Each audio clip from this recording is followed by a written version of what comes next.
Hi అండి. ఏం చేస్తున్నారు అందరూ? అయితే నేనైతే ఇప్పుడు అన్నీ కలిపి ఇప్పుడు పెట్టలేదండి. బయటికి తీసాకే వేస్తాను ఉప్పు, కారం అవన్నీ. అందరూ బాగుంటుంది అన్నారని ఇలా ట్రై చేశాను. ఈరోజైతే చింతపండు అన్నీ కలిపి పెట్టేశాను. ఆకుకూరలు అవి ఇష్టపడరు కదండి పిల్లలు. ఇలా పెడితే బెటర్ అనిపించి వేసాను అనమాట. అలాగే టమాటాలు కూడా వేసానండి కొంచెం. అయితే మీరంతా ఏం చేసుకున్నారో కూడా నాకు కామెంట్స్లో చెప్పండి ఫ్రెండ్స్. పప్పు తాలింపులో వెన్నపూస వేసుకుంటే బాగుంటుందని చెప్పారండి మా పక్కన ఉన్న ఆవిడ. అలాగే చేశాను ఈరోజైతే. టేస్ట్ బాగుంది. పప్పుతో పాటు వంకాయ కర్రీ చేశానండి. పిల్లలు తినరు కదా, వంకాయ అంటే చాలామందికి ఇష్టపడరు.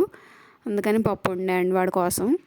ఇంకేంటండి, శుక్రవారం కదా, పూజలు అవన్నీ ఎలా జరుపుకున్నారు కామెంట్స్లో కూడా చెప్పండి. అలాగే నా ఛానల్ని కూడా సబ్స్క్రైబ్ చేసుకోండి ఫ్రెండ్స్. ఫైనల్గా అయిపోయిందండి వంట అయితే. వంకాయ కూర వేడివేడి అన్నంలో వేసుకొని తింటే చాలా బాగుంటుంది కదండి. థ్యాంక్ యూ ఫర్ వాచింగ్ అండి.